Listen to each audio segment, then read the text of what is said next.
초대교회 성도들이 만날 때마다 하는 인사가 있었습니다. 그것은 바로 그리스도께서 부활하셨습니다 하면 네, 참으로 부활하셨습니다. 그렇게 인사했습니다. 제가 그리스도께서 부활하셨습니다 하면 여러분은 네, 참으로 부활하셨습니다. 안 잊어먹으시겠죠? 그리스도께서 부활하셨습니다. 믿으십니까? 아멘. 예. 신구약 성경에서 가장 중심되는 기적을 들라고 하면 구약에서는 천지창조요, 신약에서는 예수님의 부활 사건입니다. 천지창조가 믿어지고 예수님의 부활이 믿어지면 성경에 안 믿어질 성경이 없어요. 그때부터 성경의 모든 사건과 인물과 기록들이 거짓이나 위조가 아니라 생생한 현실과 진리로 내게 다가오게 됩니다. 하나님께서 천지 만물을 창조하셨다고 하신다면 그분이 홍해를 가르시고 그분이 하늘에서 비를 멈추게 하시고 또 그분이 비를 내리시고 그분이 태양이 멈추게 하셨다고 한들 이상하게 생각할 일이 전혀 없습니다. 창조주요 전능자이신 그분이라면 충분히 가능한 일이기 때문에 그렇습니다. 우주 만물을 있게 하신 분이 그 우주를 당신의 뜻대로 하신다는데 누가 뭐라고 하겠습니까? 예수님께서 부활하셨다면, 예수님께서 죽음의 권세를 깨뜨리신 참 생명의 주인이시라면 우리는 그분이 생명의 기적을 일으킨 것에 대해서 어떤 반감이나 어떤 오해도 없이 그냥 그대로 다 받아들일 수 있게 됩니다. 그분이 눈먼 자의 눈을 뜨게 하시고 귀 닫힌 자의 귀를 열어주셔서 듣게 하시고 안진뱅이를 일으키시고 심지어 죽은 자까지 다시 살리셨다고 하는 그 말씀이 전혀 이상하고 허무맹랑한 이야기로 들리는 게 아니라 진짜 사실로 진리로 우리에게 들려지는 역사가 있게 되는 거죠. 그런데 예수님께서 십자가에 달려 돌아가셨을 때 당시 유대인들뿐만이 아니라 제자들에게 예수님의 부활은 너무나도 생소하고 믿기 어려운 힘든 사건이었습니다. 그래서 제자들도 믿지 못했고 예수님을 따라다니던 여인들도 주님의 부활을 믿지 못했습니다. 정확한 지식도 믿음도 없었기 때문에 정작 기뻐해야 될 자리에서 기뻐하지 못했고 도리어 슬퍼하고 괴로워합니다. 그 대표적인 사람이 누구냐? 바로 오늘 본문에 등장하는 막달라 마리아라는 여인이에요. 1절에 보니까 이렇게 나와 있어요. 안식 후 첫날 일찍이 아직 어두울 때에 막달라 마리아가 무덤에 와서 돌이 무덤에서 옮겨진 것을 보고, 예수님의 십자가 처형과 장사는요 신속하게 진행이 됩니다. 체포되셔서 신문을 받으시고 십자가에 돌아가시기까지 채 하루가 걸리지 않았어요. 아무런 준비 없이 허망하게 예수님을 보내고 정신을 차려보니까 제대로 된 장례식도 치러드리지를 못했습니다. 그럼 가까운 사람들을 그렇게 허망하게 떠나보내게 되면요, 이게 평생의 그 사람의 상처가 되는 거죠. 막달라 마리아에게도 마찬가지였던 것 같아요. 마리아는요 도저히 예수님을 그냥 그렇게 보내드릴 수가 없었습니다. 마음은 급했지만 돌아가신 다음 날 그 저녁이 바로 안식일이 시작되어서 그 안식일은 아무것도 못했어요. 그렇게 초조하고 안타까운 마음으로 안식일 하루를 지나가게 됩니다.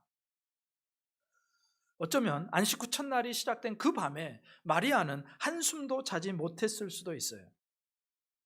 왜요? 예수님이 너무너무 보고 싶어서. 최대한 빨리 예수님이 묻힌 무덤을 찾아서 어떻게든 향품이라도 발라드리기를 원했기 때문에 한숨도 자지 못했을 수 있습니다. 그래서 마리아는요 다른 여인들과 함께 예수님의 무덤을 그 이른 새벽에 아직 날이 밝아오기 전에 찾아갑니다. 오늘 본문에 보면 그 예수님의 무덤을 찾아간 사람이 막달라 마리아 한 사람처럼 보이지만 그녀의 그 고백 속에서도 그렇고 또 다른 공관복음서를 보면요 막달라 마리아만 간 것이 아니고 야고보의 어머니 마리아, 그 다음에 살로메도 같이 갔다고 성경이 진술합니다. 2절에 보면 마리아가 그렇게 얘기를 해요. 우리가 예수님을 무덤에서 가져다가 어디 두었는지 우리가 알지 못하겠다니. 그러니까 막달라 마리아만 그곳에 있었던 게 아니고 나와 너와 그리고 누군가 있어서 우리가 알지 못했다라고 고백하니까 그곳에는요 마리아만 있었던 게 아니에요. 다른 여인들도 함께 있었습니다. 그런데 요한복음의 기자 요한은 마리아가 다른 여인과 함께 갔음에도 불구하고 막달라 마리아에게만 카메라의 초점을 집중하고 있는 그런 상황인 겁니다. 그런데 이 부분에서 우리가 먼저 생각할 게 마리아도 그렇고 동행한 여인들도 그렇고 상당히 무모해요. 왜 그러느냐? 예수님의 무덤에 간다고 해서 이 여인들이 예수님께 향품을 발라드릴 방법이 없어요. 이성적이고 합리적으로 생각하면요, 이게 안 될 일인 것을 뻔히 압니다. 장애물이 많아요. 여자들의 힘으로는요, 무덤 입구를 막고 있는 그 큰 돌 하나도 굴려내기가 어렵습니다. 불가능해요. 장정들 몇 명이 붙어야 겨우 그 돌문을 굴려낼 수 있기 때문에 여인들이 몇 명이 간다고 해서 그 돌문이 꼼짝하지 않습니다. 게다가 힘이 있다고 한들 무덤을 막고 있는 돌문을 굴릴 수 없는 게 당시 중무장한 로마 군인이 그 무덤 앞을 지키고 있었기 때문에 그 군인들에게 사정한들 들어줄 리가 만무합니다. 로마 군인은요, 생명을 걸고 지금 무덤 문을 지키고 있어요. 만약에 무덤에 어떤 일이라도 생긴다면, 만약에 혹시라도 예수님의 그 시신이 없어지기라도 한다면 이 군인들은요, 사형을 받게 됩니다. 그러니까 협조하는 게 불가능해요. 그러니 아무리 예수님의 시체에 향품을 발라드리고 싶어도, 아무리 좋은 향품을 준비했어도 소기의 목적을 달성할 수는 없는 겁니다. 그런데 어쩐 일인지 마리아는 다른 여인들과 함께 예수님의 무덤으로 향하는 거예요. 세상에는요, 두 종류의 사람이 있어요.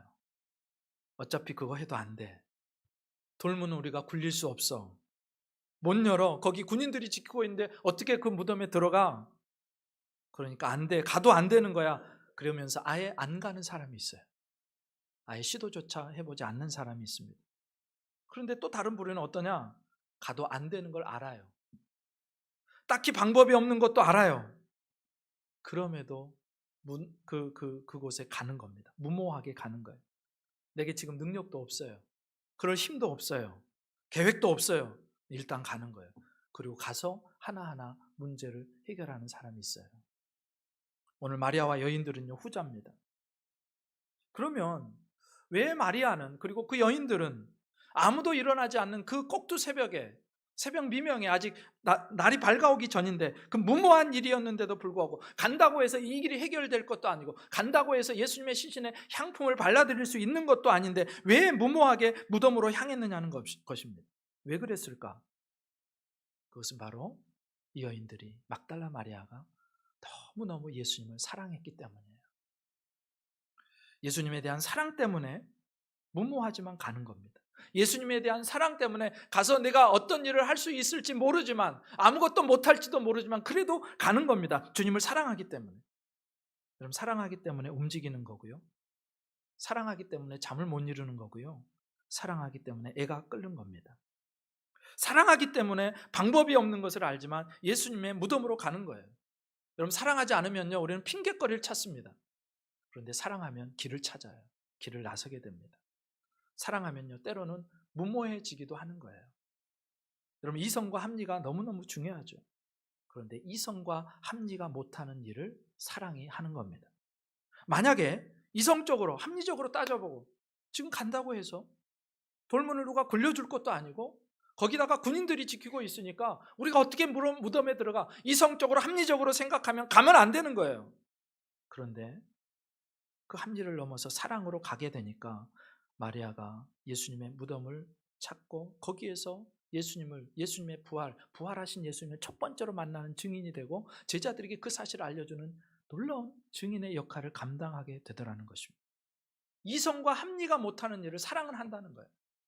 이성과 합리가 못하는 일을 믿음은 한다는 것입니다.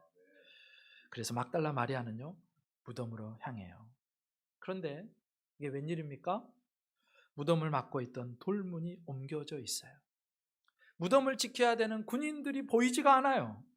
아마도 이때 군인들은요, 천사가 돌문을 굴려내고 그 위에 앉아있는 모습을 보면서 무서워서 떨며 그 상황을 보고하기 위해서, 자기들의 상관에게 보고하기 위해서 자리를 떴던 그런 시간 같아요. 그러니까 군인이 없어요.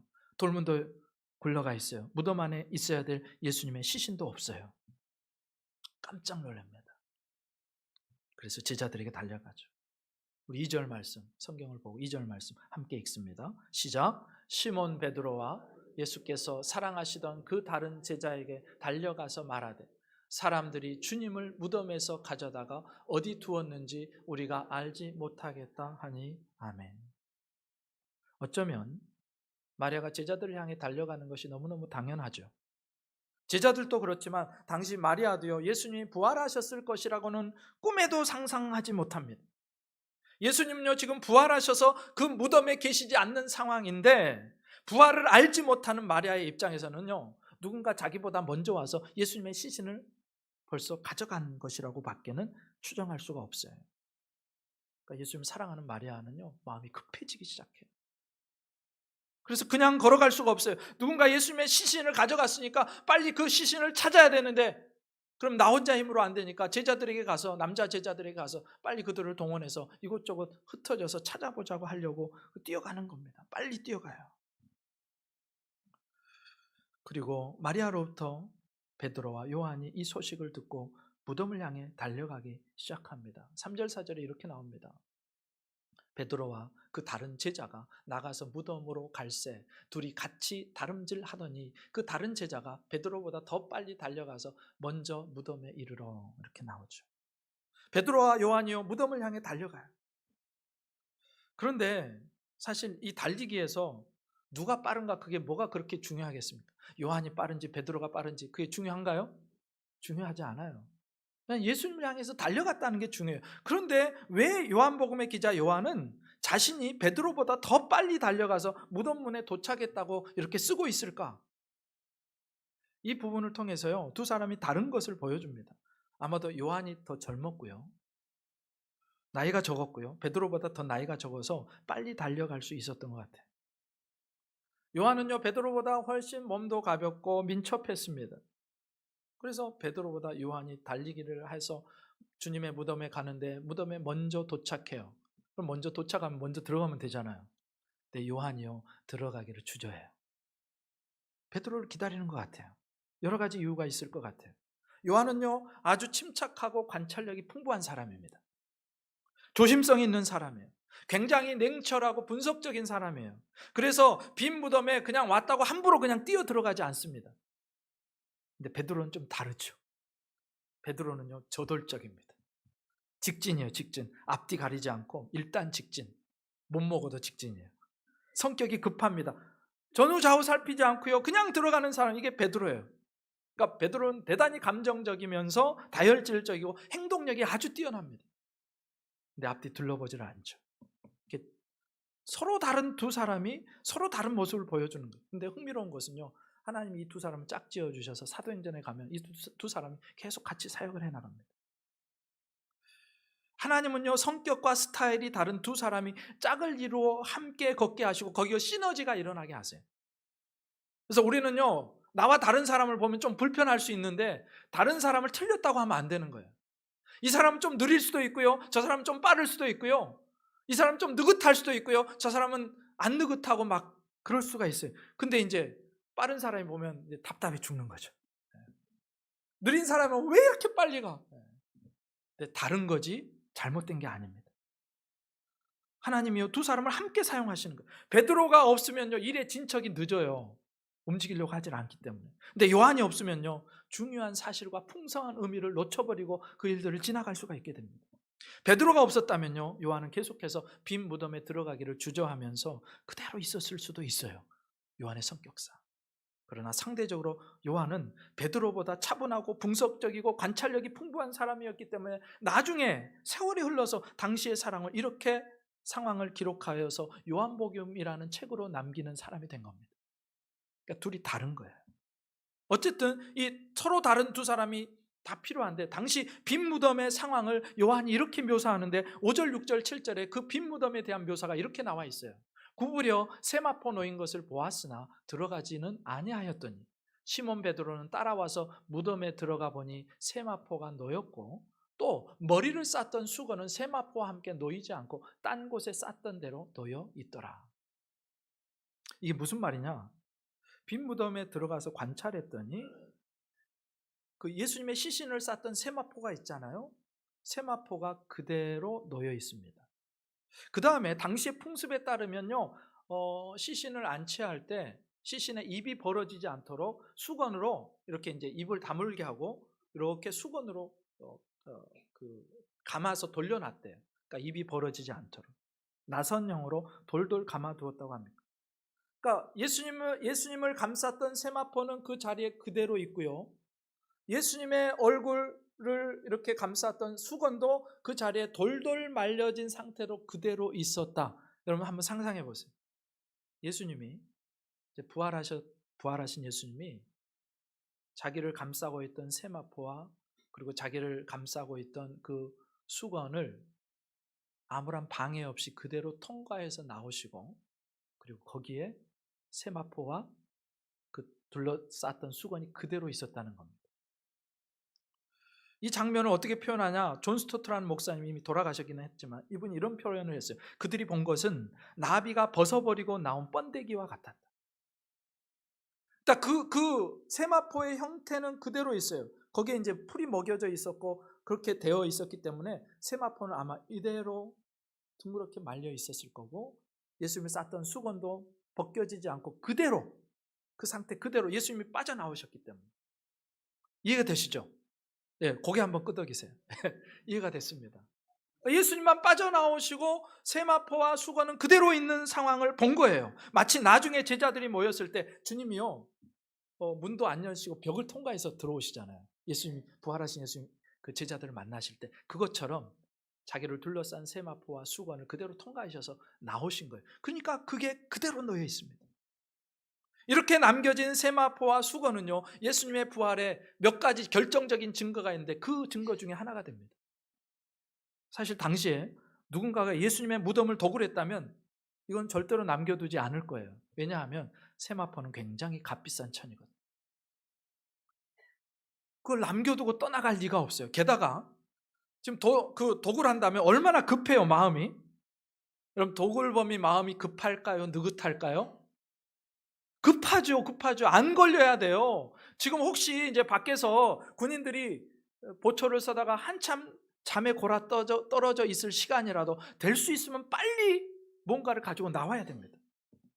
그런데 시신을 가지고 나오면서 그 세마포를 일일이 다 벗겨가지고 다시 원상태로 그렇게 놔두고, 심지어 머리에 수건을 벗겨가지고 수건을 그대로 동그랗게 감아두고 나왔다? 급한 사람은 그렇게 못합니다. 도굴한 사람은 그렇게 못해요. 아니, 들고 갔으면 다 들고 가야지. 언제 그럴 시간이 있어요? 그러니까 이 장면은요, 예수님의 시신이 없어진 게 도굴범의 소행이 아니라고 분명히 말하고 있는 장면이죠. 부활의 증거 중에 하나입니다. 그다음 8절 9절에 이렇게 나와요. 그때야 무덤에 먼저 갔던 그 다른 제자도, 요한을 가리킵니다. 요한도 들어가 보고 믿더라. 그들은 성경에 그가 죽은 자 가운데서 다시 살아나야 하리라 하신 말씀을 아직 알지 못하더라. 빈 무덤 안에 세마포와 수건이 그대로 있는 장면을 목격하고서 요한이 믿었대요. 그러면 도대체 뭘 믿었을까? 몇 가지 이야기가 있어요. 뭘 믿었을까? 첫 번째, 사람들이 주님을 무덤에서 가져다가 어디에 두었는지 모르겠다는 마리아의 말을 비로소 믿었다. 이게 1번이에요. 근데 그렇게 생각하는 학자들도 있습니다. 어떤 학자들은 이렇게 생각해요. 에녹이나 엘리야처럼 예수님의 시신이 하나님에 의해서 데려감을 당했다는 것을 믿었다. 2번입니다. 근데 가장 설득력 있는 게 뭐냐? 요한이 완전하지는 않지만 예수님에 대해서 어렴풋이 믿었다라는 이야기일 거다라고 짐작을 합니다.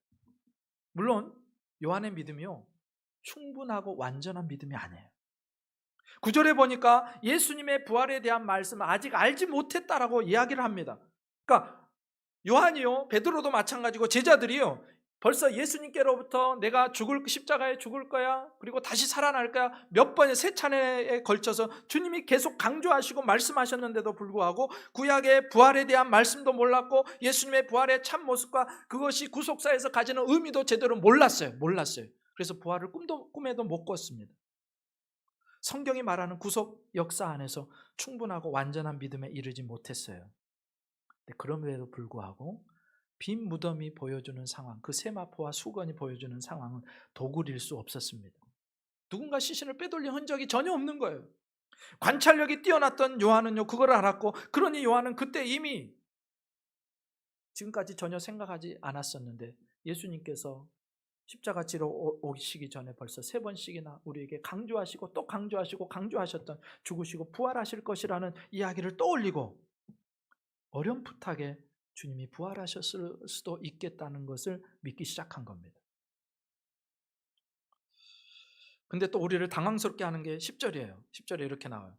예, 2 제자가 자기들의 집으로 돌아가니라. 아니, 예수님의 부활을 그렇게 어렴풋이라도 믿었다면 적어도 괴로워하고 있고 슬퍼하고 있는 마리아를 위로해 준다든지 아니면 부활에 대해서 주님이 살아나실 가능성도 있지 않을까라고 넌지시라도 말해줄 수 있었는데 그러지 않고 아무런 조치도 없이 2 제자는 그냥 없네? 하고 그냥 갔다는 거예요. 없네? 하고 갔어요. 돌아가서도 부활에 대해서 다른 제자들에게 입도 뻥끗하지 않습니다. 왜 그래요? 요한은요, 자신의 믿음을 아직 다른 사람에게 말할 수 있을 정도로 그런 정도는 확신하지 못했다는 거예요. 부활하신 예수님을 직접 보기까지는요, 아마도 신중하게 기다렸을 수도 있어요. 이런 요한의 모습 속에서 우리가 생각할 게 있죠. 바른 지식에 근거한 바른 믿음이 아니라면 그 믿음은 아직 살아있는 믿음이 아니라는, 지금 요한이 믿었다 이 믿음은 아직 살아있는 믿음이 아니에요. 자기의 믿음을 다른 이에게 전달할 수 없다면 이건 아직 살아있는 믿음이 아니에요. 진짜 믿음이 아닌 거예요. 충분하지 않아요. 어렴풋하게 짐작하는 믿음으로는 아무것도 할 수 없습니다. 남겨진 세마포와 수건을 보면서 추측은 할 수 있었을지 모르지만 그것은 온전한 믿음은 아니었다는 거예요. 그 믿음은요, 슬퍼하는 마리아를 위로할 수도 없었고 그 믿음은 다른 이들에게 그 믿음을 전할 수도 없었습니다. 그 믿음은 심지어 자신 안에 일어나는 두려움 하나도 해결하지 못해요.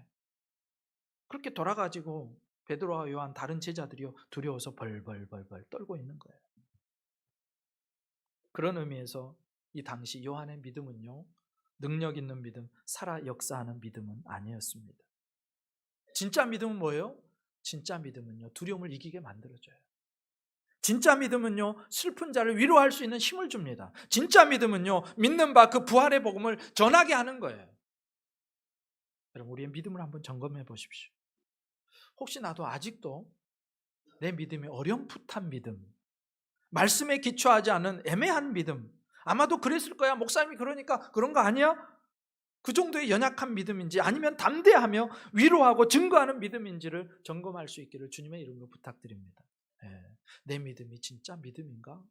나는 위로할 수 있는 믿음인가? 전할 수 있는 믿음인가? 나는 두려움을 이겨낼 수 있는 믿음인가? 근데 요한은 아직 그러지 못했다는 거예요. 결국 그 베드로와 요한은요, 아무런 조치 없이 집으로 돌아가요. 그런데 마리아는 무덤을 떠나지는 못해요. 11절 함께 읽습니다. 시작. 마리아는 무덤 밖에 서서 울고 있더니 울면서 구부려 무덤 안을 들여다보니. 아멘. 제자들은 돌아갔어요. 그런데 막달라 마리아는 무덤을 떠나지 못합니다. 이유가 뭘까? 베드로나 요한보다 예수님을 더 많이 사랑했기 때문에. 아까도 그랬죠. 본문을 시작할 때 마리아는요, 다른 여인들은요 무모했어요. 그런데도 가요. 왜요? 예수님을 사랑하기 때문에. 그렇다면 도대체 뭐가 마리아를 이렇게 누구보다도 예수님을 뜨겁게 사랑하게 만들었을까? 누가복음 8장 2절에 보면요, 막달라 마리아는요, 한때 7 귀신이 들렸던, 그래서 아주 피폐한 삶을 살았던 그런 여인이었습니다. 7 귀신이 들렸다는 말은요, 진짜 7이 들어갔다는 말도 되지만 또 다른 의미로 온갖 귀신에 사로잡혀서 정신적으로, 영적으로, 육체적으로 매우 심각한 상태였음을 표현해 주는 거예요. 7 귀신이 들렸대요. 여러분, 그런 삶이 얼마나 끔찍할지 상상이 되십니까? 제정신이 아닌 거예요. 제정신. 귀신에 끌려다, 완전히 귀신에 사로잡혀서 내 의지대로 뭔가를 할 수가 없어요. 귀신 들렸다고 모두가 다 싫어합니다. 손가락질합니다. 가까이 오는 걸 무서워해요. 두려워해요. 아무도 나와 놀아주지 않습니다. 함께 해주지 않습니다. 그렇게 막달라 마리아가 겪어야 했을 그 수모와 수치와 고초, 육체적인 아픔, 정서적이고 영적인 상처는요, 그렇지 않아도 끔찍했을 그 마리아의 삶을요 더 끔찍하게 만든 거예요. 비참하게 만든 거예요. 삶이 아니에요. 짐승 같은 삶이에요. 자기를 파괴하는 삶이고 모든 관계를 파괴하는 삶이었습니다. 그런데 그런 자리에서, 내가 그런 자리에 있을 때 예수님이 내게서 귀신을 쫓아내 주시고 나를 구원해 주신 거예요. 얼마나 감사해요. 얼마나. 그렇게 비참하고 피폐한 삶을 살아봤기 때문에 귀신으로부터 자유케 되고 정말로 평범한 삶, 공동체가 있는 삶, 친구가 있는 삶, 예수님을 따르는 삶을 산다는 것이 얼마나 큰 은혜요, 기쁨이요, 감사요, 능력이요, 찬송인 것을 아는 거예요. 아는 거예요. 얼마나 내가 큰 은혜를 입었는지를 아는 거예요. 그래서 마리아는요, 자기의 생명보다 더 주님을 사랑합니다. 주님의 표현을 빌리면요, 마리아는 많이 탕감받은 여인이었습니다. 주님의 표현을 빌리면요, 마리아는 많이 용서함을 받은 사람이었어요. 내가 누구보다도 더 많은 은혜를 받았고 더 많은 용서를 받았기에 나는 주님을 누구보다도 더 사랑합니다. 이게 마리아의 고백입니다. 여러분, 우리가 왜 주님을 열정적으로 사랑하지 못하는지 아세요? 왜 우리가 무덤 곁을 끝까지 지키지 못하는지 아세요? 나는 별로 사함 받은 게 없다고 생각하기 때문에 그래요. 나는 별로 주님으로부터 탕감받은 게 없다고 생각하기 때문에, 내가 받은 은혜는 그거 별거 아니야 라고 생각하기 때문에 사랑하지 않는 것입니다. 물론 예수님이 고마운 분이기는 하지만 나는 나름대로 그래도 나도 괜찮은 사람이고 내 삶에 그런 은혜는 어쩌면 내가 열심히 노력한 결과로 내게 온 걸 거야 라고 생각하기 때문에, 나는 적게 탕감받은 자고 적게 사함받은 자라고 생각하기 때문에 예수님을 적게 사랑하는 거예요. 근데 실상은 어때요? 우리 중 어느 누구도 적게 탕감받거나 적게 사함받은 자는 없다는 거예요. 우리 모두는 다 막달라 마리아의 이 여인과 같이 내가 어찌할 수 없는 그 영원한 사망에서 불못에서 건짐받은, 엄청나게 탕감받은, 내 인생을 다 주어도 내 인생을 다 드려도 갚을 수가 없는 그 은혜를 받은 사람이라는 것이 성경의 증언입니다. 위대한 사도 바울이 그 주님 앞에서 나는 죄인 중에 괴수라고 고백하죠. 여러분, 사도 바울이 그 정도였다면 우리는 그보다 더 했으면 됐지 덜 하겠어요? 그렇지 않잖아요. 우리가 그 주님의 용서와 탕감함을 다 깨닫지 못했기 때문에 많이 탕감함을 받고도 나는 적게 받았어. 예수님은 물론 좋으신 분이긴 하지만 나한테 은혜가 별로 없어 라고 생각하고 예수님을 사랑하지 않는 것입니다.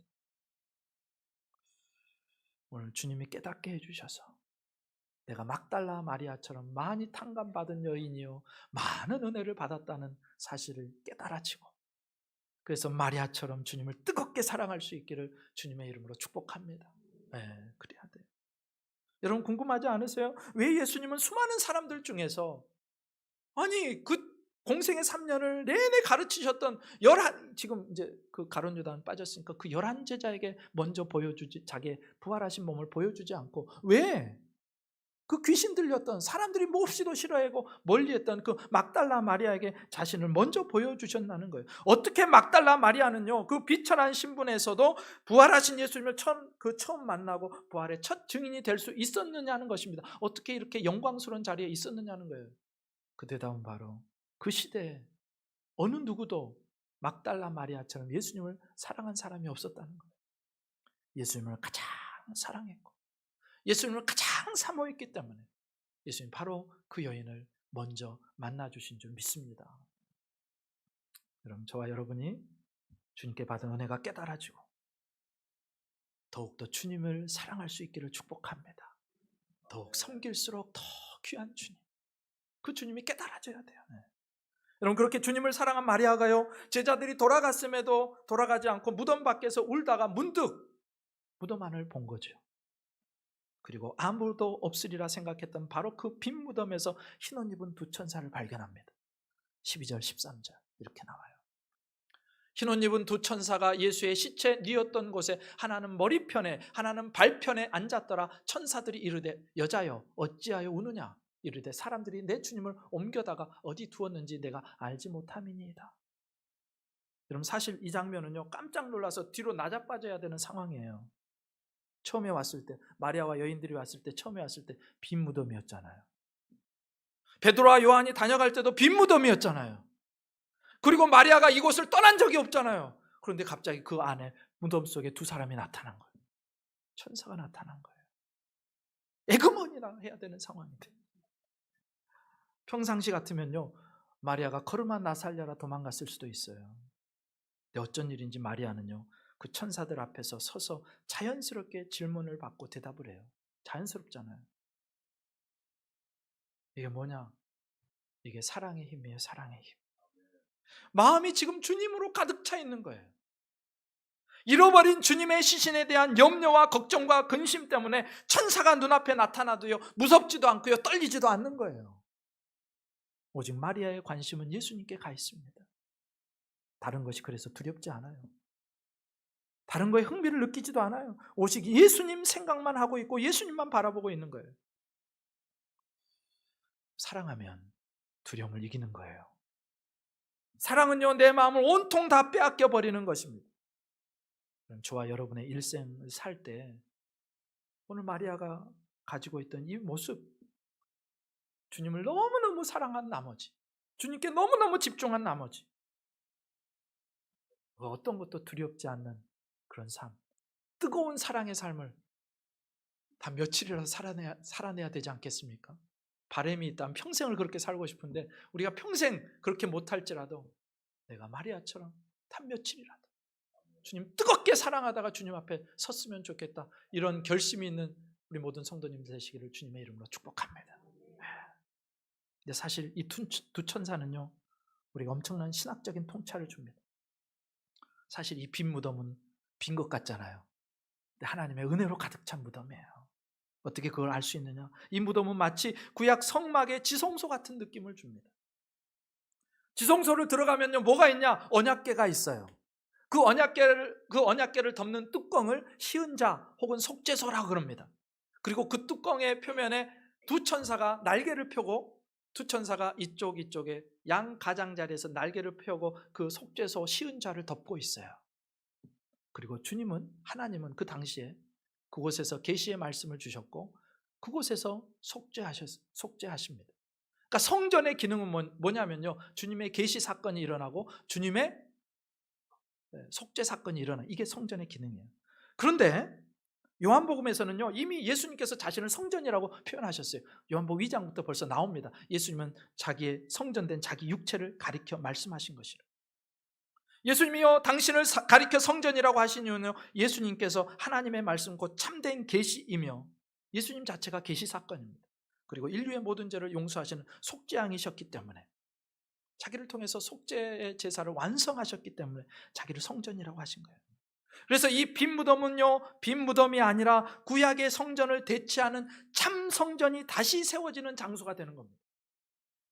새로운 성전이 이제 세워져서요 참 성전이신 그 예수님을 통해서 하나님이 말씀하실 것이고, 그 예수님을 통해서 우리 모든 인류가 죄 용서함을 받게 된다는 것을 두 천사들을 통해서 보여주고 있는, 그게 마치 언약궤가 있는 속죄소 위에 양 천사가 날개를 펴고 있는 것과 같은 형상이에요. 첫사람 아담은요 에덴 동산 실패했죠. 그리고 하나님의 창조를 망가뜨렸습니다. 그런 동산지기였어요. 그런데 둘째 아담이신 예수님은요 이 동산에서 부활하심으로 새 창조를 시작하시고 마침내 완성하실 진짜 동산지기임을 이곳에서 표현해주고 있습니다. 여하튼 천사와 대화하던 마리아가요 인기척을 느꼈어요. 그리고 뒤로 돌아봅니다. 그곳에 부활하신 예수님이 서 계신 거죠. 14절에 이렇게 나옵니다. 이 말을 하고 뒤로 돌이켜 예수께서 서 계신 것을 보았으나 예수이신 줄은 알지 못하더라. 여러분 이거 이상한 일 아니에요? 그동안 예수님을 공생애 내내 봐왔습니다. 따라다녔습니다. 예수님 너무너무 사랑합니다. 그 예수님을 찾고 있어요. 그런데 마리아가요 자기 앞에 서신 예수님 몰라봐요. 그럼 이게 말이 되나요? 네. 예수님을 찾고 있는 마리아였지만 예수님을 보면서요 동산직이라고 생각하는 거예요. 여러 가지 이유가 있을 수 있어요. 추측입니다. 마리아는요 예수님께서 죽었다고 철석같이 믿고 있었기 때문에 지금 내 앞에 서신 분이 예수님일 거라고는 생각을 못하는 거예요. 여러분, 큰 슬픔에 젖어 있고 낙심에 젖어 있을 때 내 앞에 나타난 사람이 누구인지 제대로 확인하지 않을 수가 있어요. 그리고 설마 예수님 죽으셨는데 나는 돌아가신 예수님의 시신을 찾고 있는데 예수님이 설 거라고 생각을 못 했겠죠. 그런데 조금 더 생각해 보면요, 예수님의 몸은요 현재 부활의 몸이에요. 예수님이 원하실 때만 알아볼 수 있는 신비로운 몸입니다. 여러분, 엠마오로 가던 두 제자를 기억하실 거예요. 부활하신 예수님과 동행하고 대화하면서요, 두 제자는요 자신들에게 말씀을 풀어주신 그분이 예수님일 거라고 상상도 못해요. 그들의 영적인 눈이 가려져 있었습니다. 나중에요, 그 숙소에 들어가셔가지고 예수님이 떡을 가지고 축사하시고 떼어서 그들에게 주실 때, 그때야 비로소 그들의 눈이 밝아져 눈이 뜨여져서 예수님인 것을 알아보게 되고, 그때 그들의 눈이 뜨이자마자 예수님이 자기들의 시야에서 사라집니다. 오늘 마리아 앞에 서실 때도 마찬가지예요. 처음에 마리아는요 영적인 눈이 가려워져 있는 거예요. 예수님 알아보지 못해요. 엄밀하게 말하면 예수님께서는 처음에 마리아가 자신을 알아보는 것을 허용하지 않으십니다. 바로 이것이 부활하신 예수님의 몸의 신비예요. 부활의 몸은 분명히 예수님의 몸이면서 동시에 더는 십자가 전에 사시고 계셨던 그 몸이 아니라는 거예요. 그래서 그 몸을 보려고 애쓴다고 볼 수 있는 몸도 아니고, 상대가 알아보도록 예수님이 허용해 주셔야만 볼 수 있는, 영적인 눈을 띄워주셔야만 볼 수 있는 부활의 몸이시라는 겁니다. 예수님께서도 처음에는 엠마오로 가던 그 두 제자에게처럼 마리아가 알아보지 못하도록 하셨다가 비로소 이제 나중에 자신을 보여주시는 거죠. 그러니 예수님이 내 앞에 나타났다고 우리 예수님 몰라볼 수 있어요. 동산지기의 모습으로 우리 앞에 나타나실 수 있다니까요. 예수님이 내가 아는 저 옆집 아저씨의 모습으로, 내가 무시하고 핍박했던 어떤 사람의 모습으로 내 앞에 나타나실 수가 있는데 우리는 몰라볼 수가 있다는 거예요. 여러분, 사람들의 모습 속에서 그 사람 안에는 예수님이 보여질 수 있기를 주님의 이름으로 축복합니다. 여러분 다 예수님의 사람 맞죠? 여러분의 모습을 통해서 예수님이 드러나야 돼요. 결국 우리의 신앙은요, 내가 볼 수 있다고, 본다고 보는 것도 아니고, 볼 수 있게 해달라고 보여지는 것도 아니고, 예수님이 은혜를 주시고 예수님이 자기를 계시해 주셔야만 세워지고 또 나아가는 신앙인 것을 발견하게 됩니다. 어쨌든 자신을 드러내 보이지 않으신 이 예수님께서 마리아에게 천사와 똑같은 질문을 하세요. 15절 함께 읽습니다. 15절 시작. 예수께서 이르시되 여자여 어찌하여 울며 누구를 찾느냐 하시니 마리아는 그가 동산지기인 줄 알고 이르되 주여 당신이 옮겼거든 어디 두었는지 내게 이르소서 그리하면 내가 가져가리이다. 아멘. 여러분 앞에 13, 14절, 15절 보니까요 질문이 겹쳐요. 똑같은 질문을 반복하고 있어요. 여러분 이 짧은 구절 안에서 반복되고 있다는 것은 강조하고 있다는 거거든요. 천사가 물어요. 여자여 어찌하여 우느냐? 예수님도 물어요. 여자여 어찌하여 울며 누구를 찾느냐? 지금 천사도 그렇고 예수님도 그렇고 몰라서 질문하는 게 아니에요. 뿐만 아니라 마리아의 눈물을 그치게 하고 슬픔을 그치게 할 수 있는 방법이 있는데도 불구하고 확실한 방법, 내가 주다라고 말씀해 주면 되는데 그것도 안 하세요. 질문을 하세요. 때로 주님은요 우리에게 답을 주시지 않고 질문하실 때가 있어요. 우리는요 답을 원해요. 해답을 원해요. 근데 주님은요 우리가 원하는 답은 안 주시고 자꾸 다른 것을 통해서 우리가 생각하게 만드십니다. 질문하게 만드세요. 네 문제를 직시하라는 겁니다. 네가 지금 주님을 잃어버렸다고 진짜 모르는 것이 주님의 행방이라고 생각하는데 네가 진짜로 네가 진짜 모르는 게 예수님의 행방이냐 아니면 예수님의 존재냐? 네가 구하고 있는 것이 잘못된 것은 아닌지 생각해 보라는 거예요. 울고 있는 이유가 잘못된 것이 아닌지 짚어보라는 것입니다. 사실요 마리아가 진짜 몰랐던 것은 예수님의 행방이 아니고 예수님이 어떤 분이신지 예수님의 존재 자체에 대해서 모르는 거예요. 그러니까 슬퍼하고 울죠. 만약에 이 마리아가요 예수님의 진짜 어떤 분이심을 알았다면 슬퍼하지 않습니다. 왜요? 죽으셨다가 부활하신 분이기 때문에. 진짜로 온 천지 만물을 창조하신 분이시고 생명의 주인이시고 죽음을 정복하신 분을 몰랐기 때문에 마리아는 지금 울고 있는 거예요. 그래서 네 질문을 다시 생각해 보라는 겁니다. 예수님의 운명이 로마 황제나 빌라도와 같은 세상의 권력자에 의해서 좌지우지되지 않는 분인 것을 마리아는 지금 모르고 있어요. 만약에 예수님이 인류의 죄의 문제를 해결하시고 사망의 문제를 해결하시고 죽음에서 부활하신 생명의 주인님이신 것을 안다면 마리아는요, 더 이상 빈 무덤에서 머무를 이유도 없고 슬퍼할 이유도 없는 거예요. 왜요? 말씀하신 대로 부활하셨을 것이기 때문에. 마리아가 진짜 몰랐던 것은 예수님의 행방이 아니라 예수님이 어떤 분이신지, 예수님이 하나님이시고 메시아이시고 구원자시라는 사실을 몰랐기 때문에 지금 슬퍼하고 낙심하고 있는 거죠. 여러분, 때로 예수님에 대한 무지가요, 우리를 슬픔과 절망 가운데로 빠뜨립니다. 여러분, 내가 예수님을 제대로 알고 있는데 내 삶 속에서 오는 어려움과 두려움 때문에 내가 절망하고 낙심하고 있다, 그거는 예수님을 제대로 모르는 거죠. 왜 우리가 슬퍼합니까? 왜 우리가 낙심합니까? 왜 우리가 포기합니까? 무에서 유를 창조하시는 분이 예수님이라는 걸 믿는다면 내 없음이 문제가 되지 않잖아요.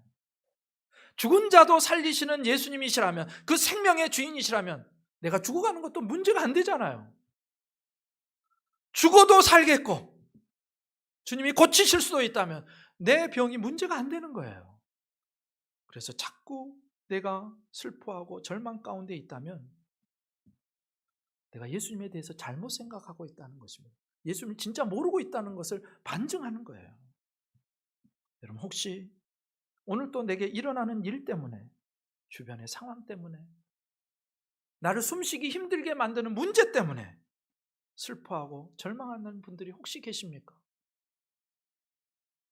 그렇다면 예수님을 바로 하시기를 주님의 이름으로 축복합니다. 주님 앞에 서면 내 문제도 문제가 아닌 게 되고요, 내 죽음도 죽음의 문제가 아닌 게 되고요, 내가 감당할 수 없는 세상이 나를 짓누르고 억눌러도 그것이 문제가 안 되는 줄 믿습니다. 우리는 그 주님을 믿는 거예요. 무덤에서 그렇게 누워서 시신으로 있는 주님이 아니라 사망의 권세를 깨뜨리시고 일어나신 주님을 믿는 것입니다. 그 부활의 주님이 저와 여러분과 함께 하시니 낙심하는 자리에서 일어나시고 슬퍼하는 자리에서 일어나시고 그 부활의 주님을 감격하며 감사하며 기뻐하고 찬송하고 그 주님을 내 앞에 모시고 일평생 승리하는 우리 모두가 될 수 있기를 주님의 이름으로 축원합니다. 기도드리시겠습니다.